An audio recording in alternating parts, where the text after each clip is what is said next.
Hey guys, Sean Terry here, flip2freedom.com. Hope you're doing well. All right, I got something exciting for you in this video. It's actually an interview with a student and also a member of our mastermind, Syndicate 9 Mastermind.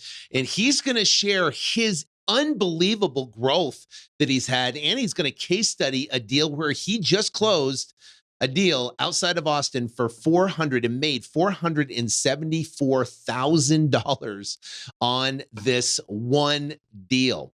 He's going to share also how he went in his first year, made 70,000. Second year made, I think it was like 180 something thousand. Third year made 700,000. And now in his fourth year where he's going out there, and a good start to 2023 with a $474,000 deal. He gets to all the, basically all the information you need so you can learn and basically go out there and apply it and do it yourself. So if you could do me a favor, hit the like and subscribe button for me. I greatly appreciate it. And we're going to get into this incredible video here with Steven out of Charlotte. I can't take no loss, yeah. I don't even know what it costs, yeah. I hit the ground then it go off, yeah. Hit the ground then it go off, yeah, yeah. Run it, ooh. I really feel it's my time, think it's my year, yeah, yeah. I really feel it's my time, think it's my year, yeah, yeah. I really feel it's my time, think it's my year, yeah, yeah. I really feel it's my time, think it's my Sean Terry, we are back with this awesome interview with Steven out of Charlotte, North Carolina, who got the biggest deal this year so far. And we're only in February, so far, yeah. But you got more in the pipeline. So how's it going, bro? It's good, man. 80 degrees here in Charlotte in February, so I can't complain. Chilling out, have a nice, yeah. It's actually I woke up this morning, it was 59 or 49 degrees in Phoenix. So it was 49 chilly. 49 in Phoenix. So, all right. So we're gonna get this interview here. I'm excited. He's gonna share. So what was the net number so everybody knows? 474,000. So he made $474,000 deal. And we're going to, in this interview, kind of go through and walk through the process and explain how he did it so then you can do it too.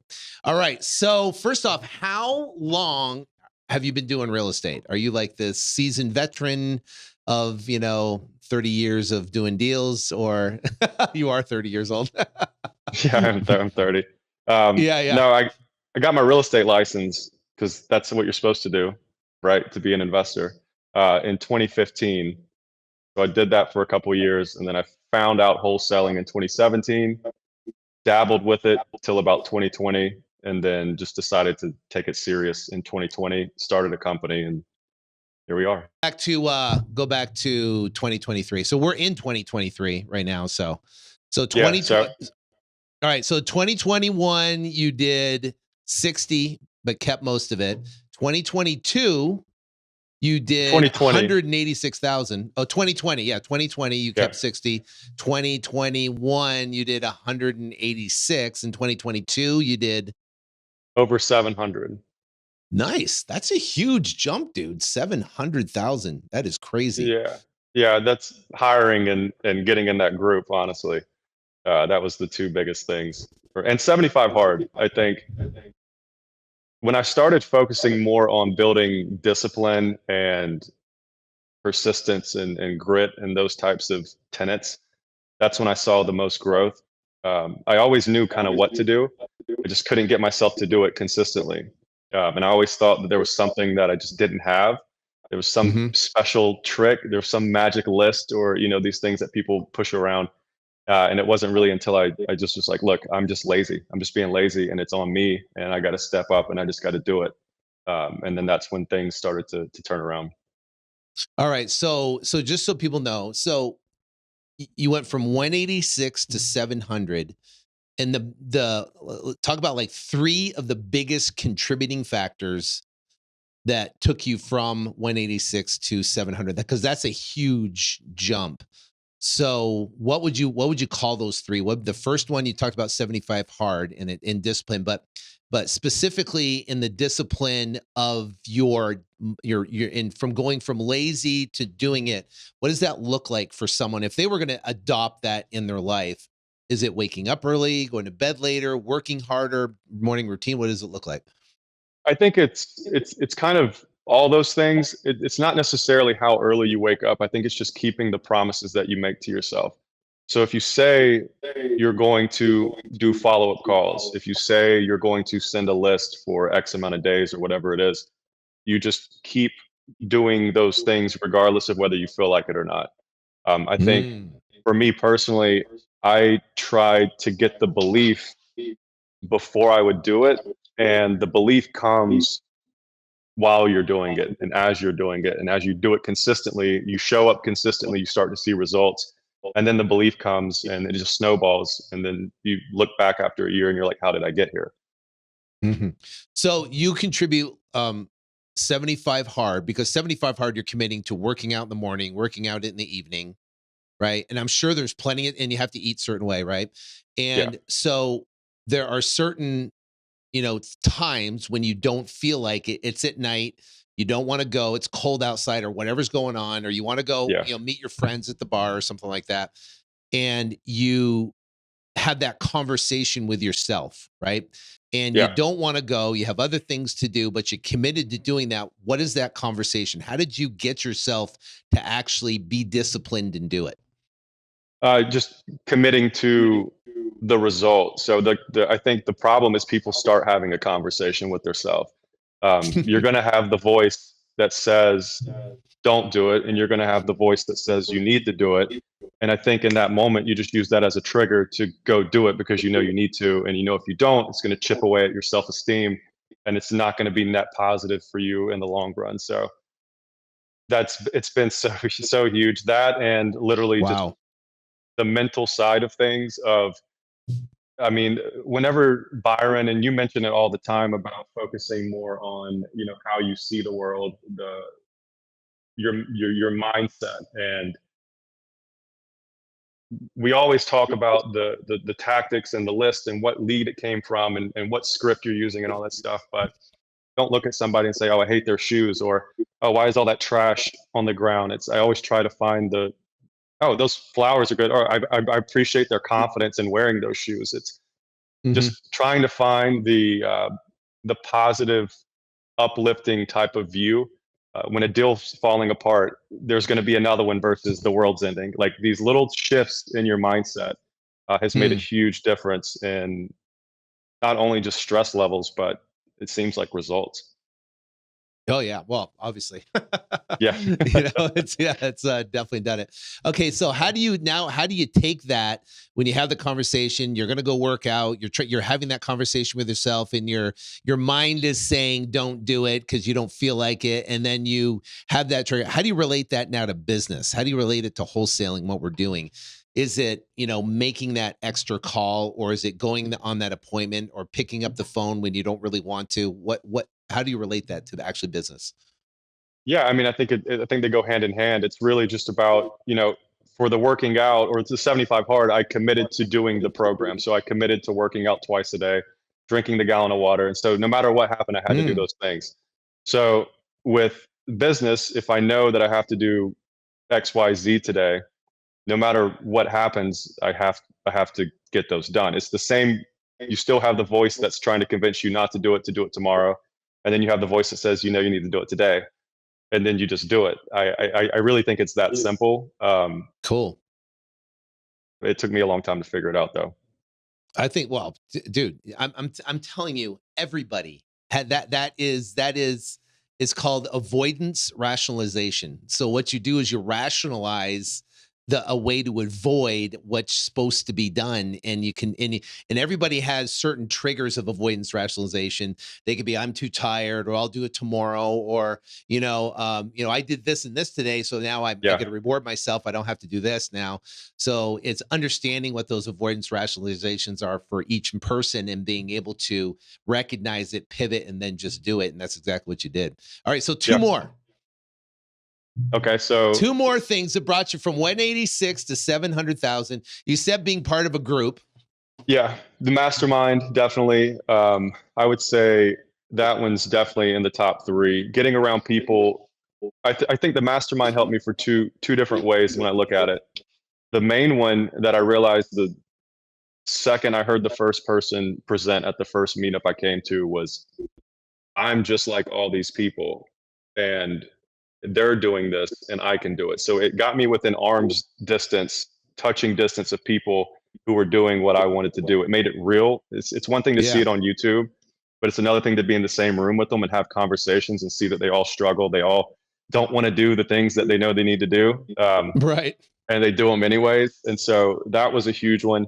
And then as the market started to shift, being just on top of things and being able to adapt and being around a bunch of other people and brainstorm and have different ways to pivot in the market, and learning more about how to track the market and not time the market, but in a sense time the market. Mm-hmm. I've learned so much from being in that group. I definitely would do it 10 times over again. Um, and then the third one would probably be, I think it's Grant Cardone talks about using fear as a compass. And so one of my big things was, like, I could say hiring was the thing, but I think just going after the thing that I was most afraid of, and that happened to be hiring. But I feel like I always, if I'm not going after the thing that I'm afraid of, then things stall out. They just kind of flatline. And so if I'm doing the thing that I'm afraid of, then chances are I'm going to grow and learn something and get better. You know, it's amazing that, society is everything about being comfortable and not being afraid. You know what I mean? So Yeah. that's our whole society is, okay, how can we be coddled in comfort? So now, where you've come and you're contributing, out of the three, the success to pushing yourself and being afraid, and hiring is afraid. That's Yeah. fearful, because now you're taking someone on life and running payroll and all that type of stuff. I know it was a huge hurdle for me. But the thing is that you have a goal of X millions of dollars where you want to achieve, and you can't get there without the people, right? So you Yeah. have to do it, and you got to get over that fear. So that's awesome. All right. So that's huge. And I think that's a huge takeaway for people listening right now. So I appreciate that. Yeah. All right. So let's talk about this deal. First off, lead source. Where did it come from? PPC. PPC. So have you, Yeah. when did you start running PPC, learn about it, and explain what PPC is, because it sounds like a drug. Yeah, I started it in January of 2022, along Mhm. with Facebook advertising. Quickly Mhm. stopped Facebook advertising, um, Yeah. and I had a company managing it. I didn't like not knowing if they were doing a good job or not, and Mhm. so I fired them just to force myself to have to learn it and figure it out. And so I Mhm. ended up getting my campaign set up, a lot of trial and error. Whenever I got into the group, obviously those videos helped me out a lot. Um, so I would say we've been dialed in on PPC since probably September of this past year. That's when we finally got it kind of tweaked right Mhm. with getting rid of all the junk and having quality leads come in. Nice. All right. So for people that don't know, pay-per-click advertising is where you can advertise on Google or Bing. Someone searches a search term like "sell my house fast," and then ads come up, and then Steven and puts his ads on Google, called Google AdWords, and then people click pay-per-click. They go to your website, they fill out a form or call, and they become a lead. So that is pay-per-click advertising. It's worked great. I've been using it for years. And obviously teach it. And so you've ran pay-per-click advertising are you doing it just in Charlotte, or are you doing it nationwide? Now we've dialed it down to about 13 or 15 states right now. So he's in 13 or 15 states. Okay. So this lead came in, was it a call or was it a form fill? No, it was a form. Yeah. Okay. So they I filled think it out a was form. either companies that buy houses or sell my house fast, one of those two. Okay. Cool. So the lead came in, and who took that lead? Did you take that lead? Did you have one of your team members take it? No, one of my sales reps took it. So one of your sales reps took it, and how did that go? So you gathered in. What was the situation? Seller situation. So she was actually in real estate. I don't know if she was an active agent, or I don't think she was active, probably inactive. She just, like most people say, that they're, they have their license, whatever that means. Um, Right. I don't, she seemed distressed. She just really needed to get it gone. There was some law in Texas that she, I don't know the exact story on it. My sales rep would know more, but she basically acquired Uh-huh. this property somehow. And she wanted to get things done really fast. So this was in beginning of December. We contracted it. We put it up on the MLS within a few days. Uh, Absolute feeding frenzy of offers and showings. People lined up in the driveway, just phone melting. I mean, Taylor was on the phone for basically 4 days in a row, just talking with these people because it was that crazy of a situation. So Taylor's your dispo, right? Hmm. She's handling dispo on the calls. And what'd you contract it for? What price? 368. 368. And where is this property at? It's Austin, what? in, it's about 30 minutes outside Austin, Texas. 30 minutes outside of Austin, Texas. And it's Yeah. so 368. And what did you actually list it for? We listed at 415.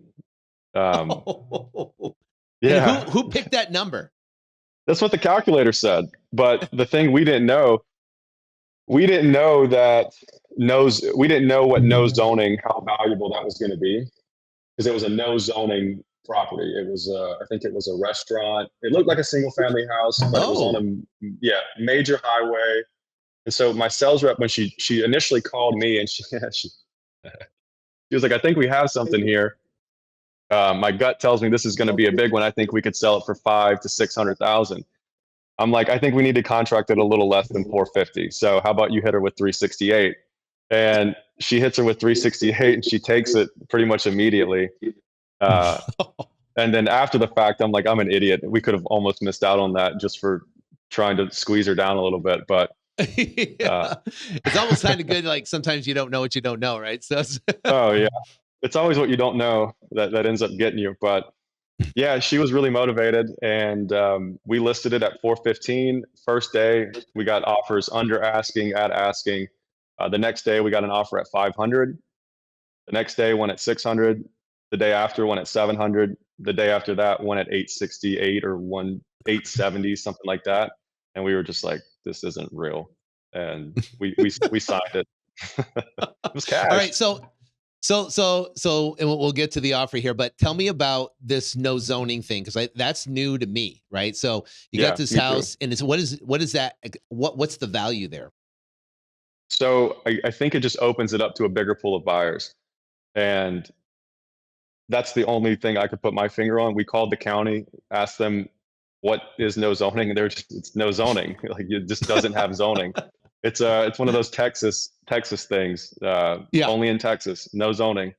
And so I guess because it was already kind of converted to a restaurant, I mean, we had people that were reaching out that were going to do these like shared kitchens there, and so there was a lot of commercial type of interest to it, and I think that's what drove the price higher. Busy street, a lot of traffic. We tracked the traffic counts on the street and stuff. It was Wow. a good location for commercial, and I feel like all of the biggest deals we've ever done have been commercial. Wow. Interesting. So no zoning on this quasi house slash, and your sales rep was on it. That's pretty good. Yeah, Give her yeah, a she knew. bonus. Yeah. Oh, she I got bet a she got a nice check. Isn't that great Yeah. when your team members get these huge checks? Oh yeah. Yeah. I felt I was more happy being able to pay them and especially seeing Taylor getting that check, because I had convinced her to quit her job six Yeah. months ago. And I'm like, "Look, it's going to work. We're going to scale this. Things are going to be great." And she made every bit of what she made all of last year in February. So I was happy for her. Isn't that great? I love Yeah. cutting huge checks. It's awesome. All right. So no zoning deal, motivated seller, came from PPC, and you listed it. Why did you list it? I mean, what instead of like just trying to sell it to a cash buyer or try to find a cash buyer, where did the whole listing thing come from? Yeah, I mean, it came from you guys in the retail buyer program. Um, I think it just makes logical sense, even if even if the market's not like it is, and you're in a healthy market where cash buyers are really active, Yeah. putting it on the MLS where most people go anyways. And so if you have a flat fee service and you can get in it for a couple $100, it only makes sense to get it in front of the most eyeballs for the least amount of work as possible. Instead of Hmm. cold calling 100 people or text blasting 100 people and screening through all that, you can blast it out here on the MLS, and it kind of markets itself. But mainly because of the way the market's going right now, we list everything. I mean, everything other than one that I'm buying is active out of 24 deals that we have active right now. Hmm.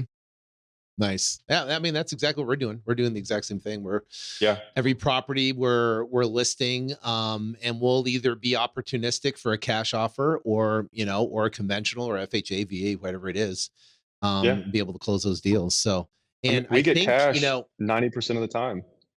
yeah, in the cash are coming in too, which is great because Yeah. they're way more than you would get if you reached out to a cash buyer to buy it. So it's crazy. 100%.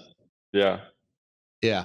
So I think pivoting on the listed model and being able to do that, and really understanding it, and crafting that dialogue with the seller to be able to get those properties on the MLS, and having them partner with you to do it, has been a critical thing when it comes to adjusting, as a real estate wholesaler in this market environment. So, Oh, um, yeah. so, okay, so now let's get to, so you got the cash buyer that we think he's going to do commercial, whatever. Let's get down to closing day. So we got Yeah. closing day, and did you do an assignment, double escrow, notice of interest? So I was going to do a double close. I was looking for some transactional funding. And then the title company, of course, being in Texas, they're just like, we don't need your funds. We can just close it. Uh, so they just double closed it using the funds So from they the double closed VC. it. Yeah. I Yeah. So you closed it, double closed it, got it done. And what did you get for like EMD for the buyer? think it was 10 grand. So it was like 10. Okay.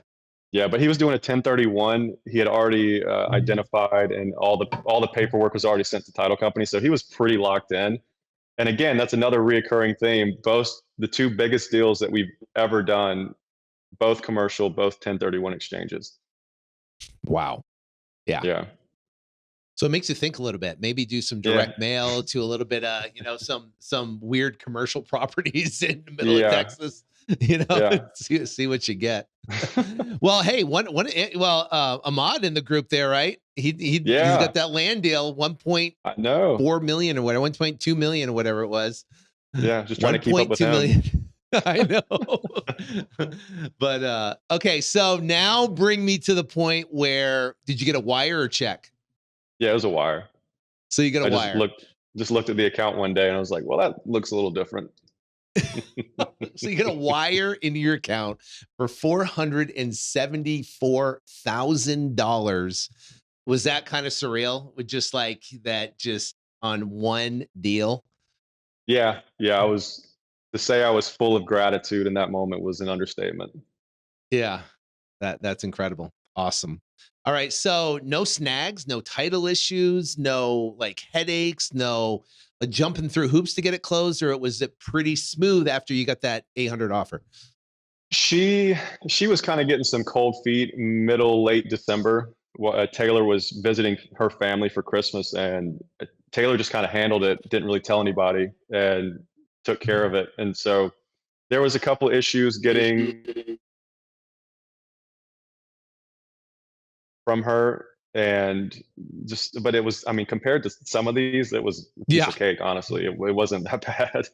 Yeah, so there's no like hair on it and anything like that, so you had to deal with. Not really. No. That's awesome.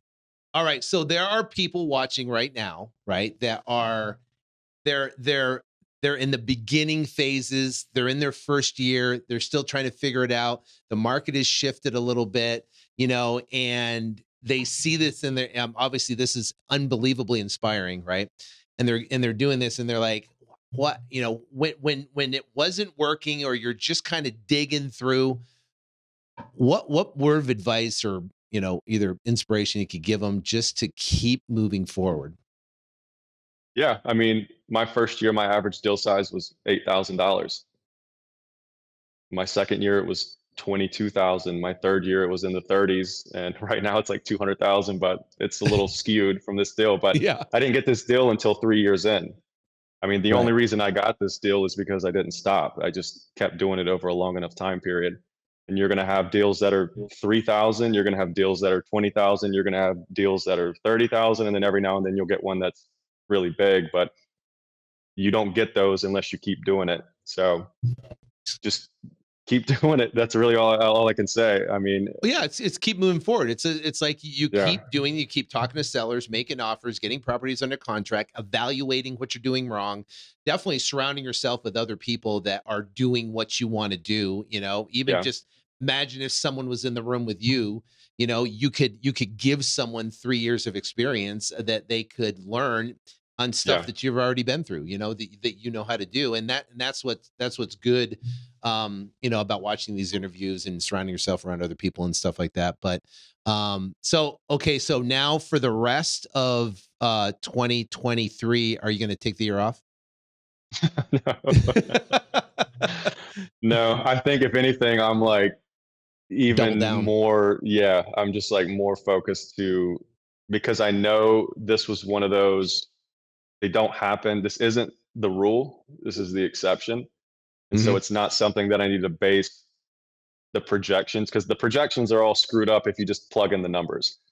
So it's like this was a great deal. This gives us a lot of opportunities to grow, but we still got to make sure that we're doing what we need to do to keep the consistency. Because I was telling one of my sales reps, I'd rather have someone who's consistently getting 8 to 10 contracts a month at 30, 40,000 average assignments and a 50, 60% close rate than someone who shows up half the time, barely gets contracts here and there, is a little inconsistent, and then randomly gets lucky with something.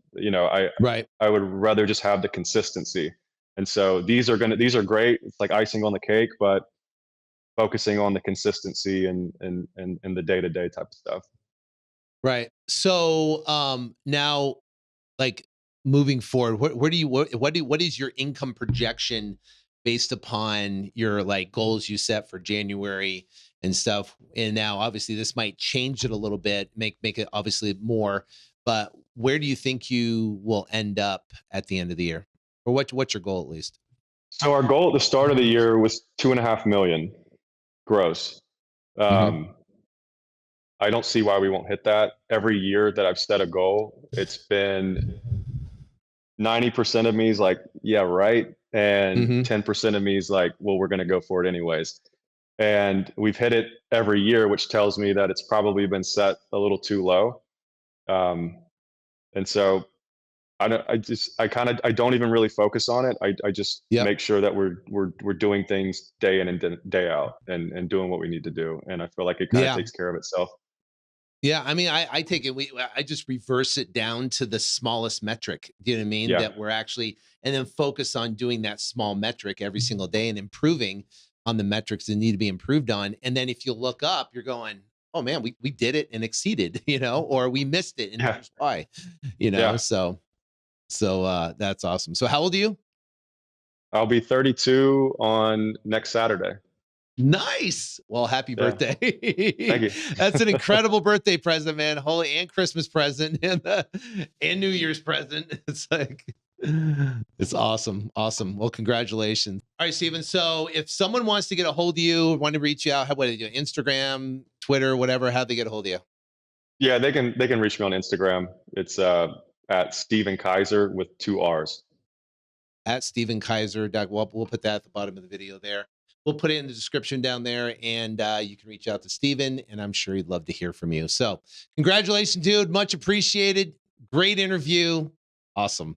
All right. Was that not an incredible interview with Steven? Steven, thank you so much for coming on and sharing your wisdom. Greatly appreciate it. That was an awesome interview. So I hope that inspires you to go out there and give you the ability and the drive to go out there and know that you can do it.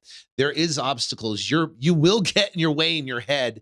But if you stick to doing what you say you are going to do, then imagine what could happen to you and your success over the next couple of years. And we are in a great time right now to do what we do as a real estate wholesaler. So if you want to learn exactly how he went out and was able, to do the business and talk to sellers and negotiate and get properties under contract and value them, and evaluate them and understand what to offer and the whole process that we teach, there's a link that's right up here, actually up here. And you click there and you'll learn our entire process that it takes to go out and do deals nationally all across the entire country. It's a 7-step process. Click that link. It's a live webinar. You'll absolutely love it. And you'll learn a ton of information. So again, thank you so much for your time. Greatly appreciate it. And we'll see you in the next video. I can't take no loss. Yeah, I don't even know what it costs. Yeah, I hit the ground and it go off. Yeah, hit the ground and it go off. Yeah, yeah, run it. Ooh, I really feel it's my time. Think it's my year. Yeah, yeah, I really feel it's my time. Think it's my year. Yeah, yeah, I really feel it's my time. Think it's my year. Yeah, yeah, I really feel it's my time.